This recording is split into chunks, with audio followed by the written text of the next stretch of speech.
Students, I hope आप सब घर पे बढ़िया होंगे। हमारा आज का लेक्चर साइंस का क्लास 6 का जो सेकंड चैप्टर है, कंपाउंडेंट्स ऑफ फूड। हमने लास्ट लेक्चर में जो देखा था कि सारे जो फूड होते हैं, कि जैसे किन किन फूड में से कौन से हमको न्यूट्रिशंस मिलते हैं। जैसे कार्बोहाइड्रेट्स है तो वो हमने देखा था कि हमको डिफरेंट फूड में से मिलता है। फिर हमने फैट्स के बारे में देखा था। हाँ, यहाँ पे हमने फैट्स के बारे में देखा था कि जो प्लांट्स में से मिलता है, फिर वो जो एनिमल्स में से मिलता है वो।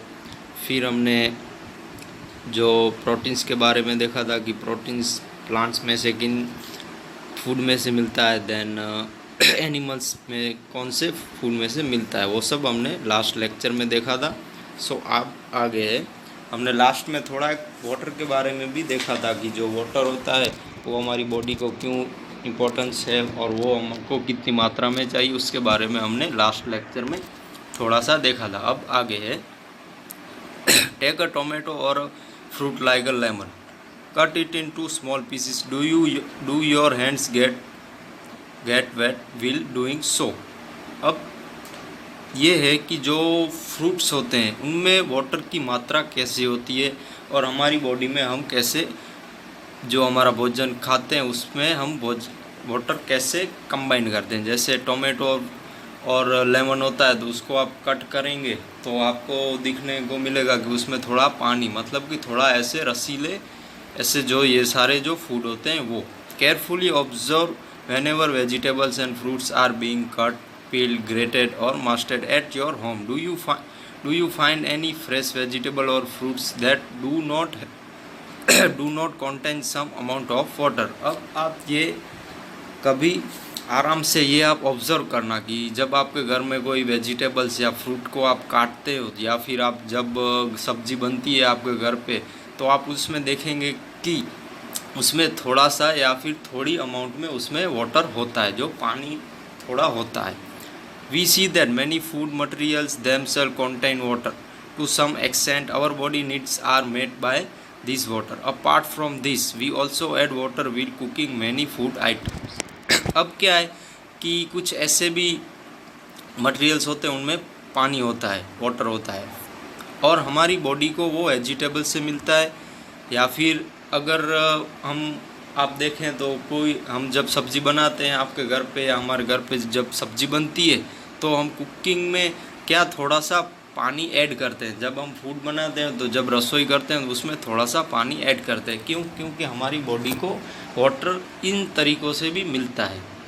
एंड आगे अब बैलेंस डाइट के बारे में कि संतुलित आहार की मैं आपको इसके बारे में थोड़ा समझाऊं तो जैसे हमने पूरा ये चैप्टर यूनिट के बारे में देखा कि ये हमारे सारे जो हमारे न्यूट्रिशंस मिलते हैं हमको फूड में से, इन सब के बारे में देखा। फिर हमने फर्स्ट चैप्टर देखा था, उसमें भी हमने डिफरेंट टाइप के जो भोजन होते हैं उनके बारे में देखा था। अब बैलेंस डाइट का मतलब क्या होता है कि संतुलित आहार, जो हम भोजन खाते हैं वो संतुलित हो, कि उसमें जैसे कार्बोहाइड्रेट्स भी हो, फिर जो फैट्स है, फिर जो मिनरल्स हैं, विटामिन्स है, वो सब हो। ऐसा ना हो कि कार्बोहाइड्रेट्स वाला ही हम भोजन खाएं, नहीं, हमको सब थोड़ा थोड़ा, न ज़्यादा न कम की मात्रा में हमको खाना चाहिए। उसके बारे में अब हम आगे देखेंगे। The food we normally ate in a day is our diet for growth and maintenance of good health. Our diet should have also the nutrients that our body needs in right quantities. अब जो हम भोजन खाते हैं पूरा दिन उसको हमारी डाइट कहा जाता है, जिसे हमारा आहार कहा जाता है, हमारी बॉडी की ग्रोथ के लिए, हमारे गुड हेल्थ के लिए। और जो हम पूरा दिन जो हम आहार खाते हैं, जो हम डाइट खाते हैं, उसको बैलेंस डाइट कहा जाता है और वो हमारी बॉडी को ज़रूरी होती है। वो हमको राइट क्वांटिटीज़ में चाहिए, मतलब कि हमको बराबर मात्रा में चाहिए। Not too much of one and not too little of other. न हमको वो ज़्यादा चाहिए और न हमको वो कम चाहिए, कि जो हम भोजन खाते हैं उसमें सब न ही ज़्यादा प्रमाण में हो, न ही और कम प्रमाण में, सब बैलेंस में हो, इसीलिए बैलेंस डाइट कहा जाता है। The diet should also contain good amount of roughage and water, such a diet is called balance diet. अब जो हम भोजन खाते हैं, मतलब हम भोजन ईट करते हैं, जो हमारी बैलेंस डाइट है उसमें हमको अच्छी अमाउंट में रफेज और वाटर भी होना चाहिए। जो हमने लास्ट लेक्चर में रफेज के बारे में देखा था कि जो हमारी डाइजेस्ट सिस्टम के लिए अच्छा होता है, जिसमें रफेज में जैसे कैसे कठोर, ये सब जो फ्रेश वेजिटेबल्स, फ्रूट, ये सब रफेज में आते हैं, और वाटर भी होना चाहिए। और इस डाइट को बैलेंस डाइट कहा जाता है, जिसे संतुलित आहार कहा जाता है। Do you think that people of all age need the same type of diet? Do you also think that what we need for a balanced diet would depend on the amount of physical work that we do? क्या आप ये जानते हैं कि क्या आपने ऐसा कभी सोचा है कि जो सेम सभी एज के जो व्यक्ति होते हैं, सभी एज के जो ह्यूमन्स होते हैं, उनको एक ही प्रकार की डाइट वाला भोजन खाना चाहिए? या आपने कभी ऐसा सोचा है जो हमारी बैलेंस डाइट है वो हम कितना काम करते हैं, मतलब कि हम फिज़िकली कितना वर्क करते हैं, उसके ऊपर आधार है। जैसे मैं आपको समझाऊं तो जो एथलीट होते हैं, जो क्रिकेटर्स, ये सब जो हार्ड वर्क वाले, जो फिज़िकली बहुत ही वर्क करते हैं, उनकी जो डाइट होती है वो थोड़ी हाई होती है। उनको सब ज़्यादा प्रमाण में चाहिए, क्योंकि उनकी बॉडी जब इतनी मात्रा में उनको भोजन मिलेगा और उतनी मात्रा में उनको एनर्जी मिलेगी, फिर ही वो उतना वर्क कर पाएंगे। जो हम नॉर्मल लोग हैं, हमको नॉर्मल मात्रा में बैलेंस डाइट चाहिए। जो हमारा भोजन होता है उसमें नॉर्मल ये सब चाहिए। अब आगे, prepare a chart of whenever you ate over period of week, check whether all the nutrients maintained are present in one or the other food item being eaten with a day or so। अब क्या है कि अब यहाँ पे एक हमको advice दी है कि आप ऐसा कीजिए कि आप एक चार्ट बनाइए और उसमें ये देखिए कि जो आप पूरा भोजन खाते हैं दिन में, तो उनमें किन किन टाइप के न्यूट्रिशंस और ये सब जो कार्बोहाइड्रेट्स, फैट्स, ये सब प्रोटीन, वो किन किन मात्रा में हम लेते हैं उसके बारे में आप नोट कीजिए। जैसे आप फर्स्ट डे खा रहे हैं भोजन, तो उसमें आप देखिए कि जो आपकी डाइट है उसमें एक ही प्रकार का भोजन आता है या अलग अलग टाइप के जो फूड हैं वो आते हैं। जैसे कार्बोहाइड्रेट्स वाला भी आ गया, फिर जो प्रोटीन्स वाला, फिर फैट्स वाला और विटामिन्स वाला, ये सब फूड आ गए। और दूसरे दिन आप चेंजेस कीजिए कि आप ये ऐसी चार्ट बनाइए जिसमें एक ही प्रकार का भोजन है, ये आप देख सकते हैं। Pulses, groundnut, soybean, sprouted seed, मूंग और बंगाल ग्राम, ferment food, South Indian food such as idli is a combination of flours, misi roti, thepla made from cereals and pulses, banana and spinach। अब हमको यहाँ पे एग्जांपल दिए हैं, जो पल्सीज हैं, जो कठोर, जो ग्राउंड नट, सोयाबीन, ये स्प्राउटेड सीड, जो हमने मूंग के, जो हमने देखा था कि जो मूंग के बीज होते हैं वो, फिर जो साउथ का जो भोजन होता है वो जैसे इडली, ये सब, और फिर कॉम्बिनेशन ऑफ फ्लोर्स, जो जिसे हम मिश्री कहते हैं, वो जो थेपला रोटी, ये सब होता है। फिर कलसिस और पल्सिस, क्रियल्सिस और पल्सिस, जो अनाज और जो कठोर होते हैं वो। फिर बनाना और स्पिंचिस, जो केला, ये सब होता है। फिर सेतु, jaggery, available vegetables and other such food provide many nutritions, therefore one can eat a balance diet without expensive food materials. अब ये सब जो फूड हमने देखे कि वेजिटेबल्स, ये सब सत्तू, ये सब हमारी डाइट में होने चाहिए। इन सब में बहुत ही ज़्यादा न्यूट्रिशंस होते हैं। ये सब जो हम देख रहे हैं यहाँ से, ये आप एग्जांपल भी याद रख लीजिए। पल्सीज, ग्राउंड नट, सोयाबीन, ये सब जो यहाँ पे अवेलेबल तक हैं, ये सब आप याद रख लीजिए। ये आपकी एग्ज़ाम में भी पूछ सकते हैं कि बैलेंस डाइट क्या होनी चाहिए, तो ये सब आपको लिखने होंगे। सो आपको ये सब रीड करके याद रखना होगा। Therefore one can eat balanced diet without expensive food materials। और ये जो जो डाइट में ये सब अवेलेबल होगा, ये सारे जो फूड्स हैं, पल्सीज, ये सारे जो, भले ये इनमें से बहुत नहीं, बट इनमें से कुछ कुछ ऐसे फूड अवेलेबल होंगे, तो वो एक बहुत ही अच्छी डाइट होगी विदाउट एक्सपेंसिव फूड। मतलब कि कोई महंगे, जो बहुत ही एक्सपेंसिव फूड होते हैं उनके मुताबिक, मतलब कि ये जो एग्जांपल हैं वो बहुत ही हाई और बैलेंस डाइट के एग्जाम्पल हैं। ये सब आपको एग्जाम में पूछ सकते हैं या फिर क्वेश्चन के रूप में ऐसा पूछा जा सकता है। सो आप ये याद रख लीजिएगा। अब आगे, eating the right kind of food is not enough. It should also be cooked properly so that its nutrients are not lost. Are you aware that some nutrients get lost in the process of cooking and preparation? अब क्या है कि कि जो हम भोजन खाते हैं वो उनमें भोजन में जो फूड होता है वो इनफ नहीं है। मतलब कि हम जो eating the right kind of food is not enough, जो हम फूड खाते हैं वो सही नहीं है। वो जो हम उसकी प्रोसेस होती है, जैसे हम कुकिंग करते हैं तो उस प्रोसेस में कुछ ऐसी प्रक्रिया होती है कि जिससे जो फूड होता है उसके सारे न्यूट्रिशंस, उसके सारे मिनरल्स वो वेस्ट हो जाते हैं। जैसे हम आगे देखेंगे कि कुछ ऐसे फूड हम वेजिटेबल्स होते हैं उनकी जो हम, आपने देखा होगा कि आप कभी कुछ ऐसा खाते होंगे जो फूड होता है तो आप उनके छिलके काट देते होंगे। उससे क्या होता है कि अगर आप छिलके काट दोगे तो उसमें जो मिनरल्स विटामिन्स होते हैं वो आपको नहीं मिलेंगे। अब आगे देखते हैं कि फूड ऐसी कुकिंग की कौन सी प्रिपरेशन है जिससे सारे न्यूट्रिएंट्स लॉस्ट हो जाते हैं। If the vegetables and fruits are wasted after cutting और पीलिंग दैम। अब जो वेजिटेबल्स होते हैं, मैंने आपको बताया ना कि उनको जब वो धोते हैं या फिर उनको कट करते हैं या फिर उनको फ्रेश करते हैं तो उनके सारे जो वेजिटेबल्स के सारे जो न्यूट्रिएंट्स होते हैं वो निकल जाते हैं। इट में result in the lost of some vitamins. इससे क्या होता है, विटामिन्स लॉस्ट हो जाते हैं। The skins of many vegetables and fruits contain vitamins and minerals. Similarly repeated washing of rice and pulses में remove some vitamins and minerals present in them.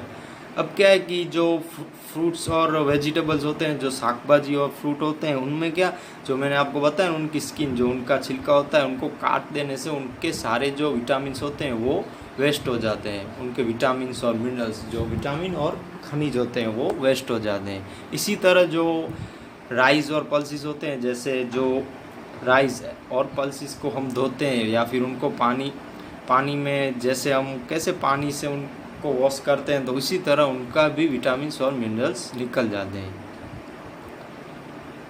We all know that cooking improves the taste of food and make it easier to digest. हम सभी को पता है कि जो हम cooking करते हैं उसमें फूड का टेस्ट अच्छा आता है और हमारी जो पाचन तंत्र है, जो पाचन की प्रोसेस है वो अच्छी रहती है। At the same time cooking also result in the loss of certain nutritions. इसी टाइम पे कुकिंग की वजह से जो उसके न्यूट्रिशंस होते हैं फूड के वो भी लॉस हो जाते हैं। Many useful proteins and considerable amounts of minerals are lost in excess water is used during cooking and is then thrown away. अब क्या होता है कि जब हम वाटर का यूज़ करते हैं, जैसे कोई सब्जी बना रहे हैं, जैसे पल्सेस की कोई सब्जी बना रहे हैं, तो उसमें जो वाटर का यूज़ करते हैं कि उसको धोने के लिए या फिर उसको साफ़ करने के लिए हम वाटर का यूज़ करते हैं, तो उसी टाइम पे बहुत सारा मिनरल्स और प्रोटीन निकल जाता है, मतलब कि वो पानी में निकल जाता है। सो हमको जब भोजन बनाते हैं तो कम मात्रा में वाटर का यूज़ करना चाहिए। अब आगे है, vitamin C gets easily destroyed by the heating during cooking. Would it not to be sensible in include some fruits and raw vegetables in our diet. अब क्या है, विटामिन सी वाले जो फूड होते हैं जहाँ पे विटामिन सी मिलता है, तो उनको जब आप कुक करते हो, उनको जब आप हीट देते हो, जब आप उनको गर्म करते हो, तो क्या होता है कि वो वेस्ट हो जाता है। मतलब कि जब भी विटामिन सी वाली सब्जी या कोई ऐसे भोजन बनता है तो उसको आप गर्म करते हो या फिर उसको आप कुकिंग के टाइम पे बहुत ही ज़्यादा हीट करते हो, तो वो उनका जो डिस्ट्रॉय होना है वो ज़्यादातर डिस्ट्रॉय हो जाता है, इसीलिए डिस्ट्रॉय हो जाता है गर्म करने से। Would it not be a sensible to include some fruits and raw vegetables in our diet. अब क्या है कि हमारी डाइट में हमको क्या करना चाहिए कि हमको कुछ ऐसे फ्रूट्स रखने चाहिए और कुछ ऐसे वेजिटेबल उनको कच्चे रखने चाहिए। जैसे हम कैसे नॉर्मली खाते हैं उनको कच्चा रख के खाना चाहिए और उनको हमको हमारी डाइट में रखना चाहिए। वो जो throw that the fats would be the best food to eat all the time. A katori of a fat will give much energy, more energy than a katori of carbohydrate rich food, it's isn't it? So he ate nothing but food rich in fats, fried food like samosa and puri, snacks, malai, rabdi and peda sweet. अब जो बोझो है वो ऐसा मानता है कि मुझको fats, मतलब कि उसको फैट्स वो सब वो एक ही टाइप का भोजन खाता है। इनका कहने का मतलब ये है कि बोझो एक ही टाइम का भोजन खाता है हर टाइम। तो वो क्या करता है, कटोरी मतलब बाउल वाला जो पूरा भोजन होता है, कि जैसे बाउल भर के जो फैट होता है वो पूरा ही खाता है। जैसे कटोरी है तो उसमें से बहुत सारा कार्बोहाइड्रेट्स मिलता है।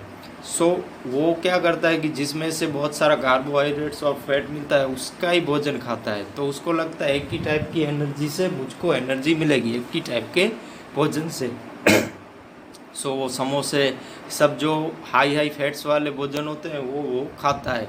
तो उसको क्या प्रॉब्लम होती है, वो मोटा हो जाता है, इससे हमारा शरीर मोटा हो जाता है। तो अब आगे, do you think that he was right? क्या आपको लगता है ये राइट है? नहीं, no of course not. It can be a very harmful for us to ate too much of fat rich foods and we may end up suffering from a condition called obesity. अब क्या होता है कि ये इस type के भोजन से, जैसे एक ही टाइप का भोजन फैट्स और कार्बोहाइड्रेट्स की खाने की वजह से वो क्या मोटा हो जाता है, और इस टाइप का भोजन खाने से हमारे शरीर को प्रॉब्लम हो जाती है, हमारे शरीर के लिए ये हार्मफुल है। और इसी टाइप से इसको कौन सी बीमारी हो जाती है, ओबेसिटी। ओबेसिटी को मोटापा कहा जाता है। यहाँ पे जो ओबेसिटी है इसे मोटापा कहा जाता है। सो एक ही टाइप का भोजन नहीं खाना चाहिए हमको, हमारी डाइट में डिफरेंट टाइप के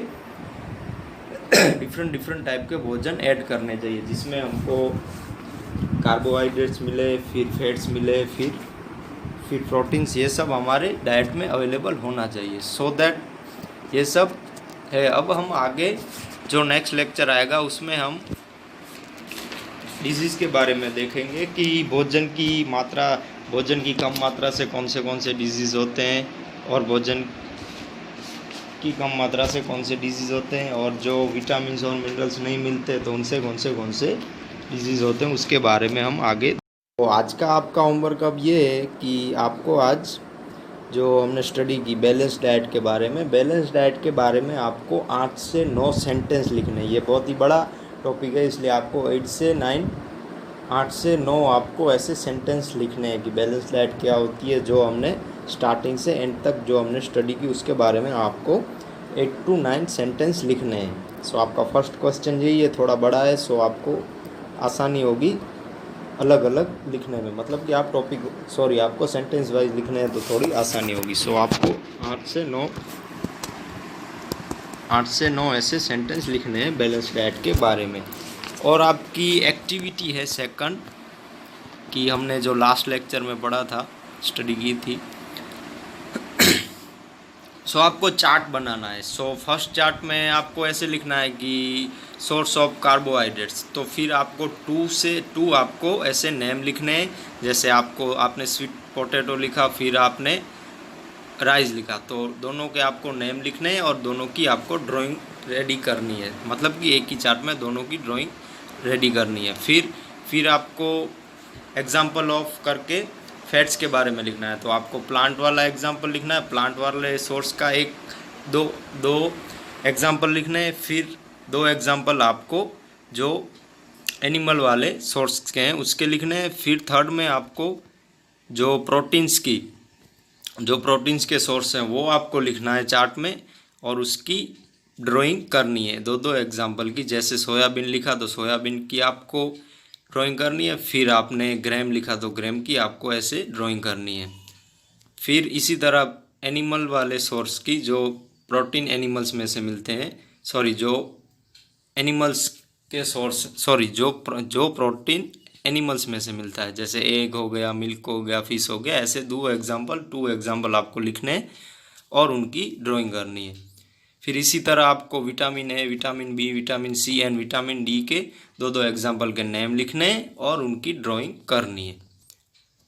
फिर जो हमने मिनरल्स देखे थे, मिनरल्स के आप कोई भी 2 एग्जाम्पल लिख लीजिएगा और उनकी ड्राइंग कर दीजिएगा। जैसे आपने यहाँ पे आयोडीन की लिखी तो आयोडीन के 2 एग्जाम्पल लिखिए, एंड आप आयरन या फिर कैल्शियम, ऐसे आप मिनरल्स में कोई भी 2 एग्जांपल आप लिख सकते हैं। सो आपका चार्ट बनाने का है एक्टिविटी में। एक बार और मैं आपको समझा देता हूँ। चार्ट में आपको फर्स्ट कार्बोहाइड्रेट्स के 2 एग्जांपल लिखने हैं और उनके नेम लिखने हैं और उनकी ड्राइंग करनी है। फिर आपको फैट्स के 2 एग्जांपल, प्लांट के 2 एग्जांपल और एनिमल्स के 2 एग्जांपल, नेम लिखने हैं और उनकी ड्राइंग करनी है। फिर आपको प्रोटीन्स के प्लांट के सोर्स के 2 एग्जांपल, फिर एनिमल्स के सोर्स जो प्रोटीन एनिमल्स में से मिलते हैं उनके 2 नेम, फिर vitamin A, vitamin B and vitamin C के 2 एग्जांपल और उनके नेम। फिर मिनरल्स में आप कोई भी 2 नेम लिखिए और उनकी ड्राइंग कीजिए।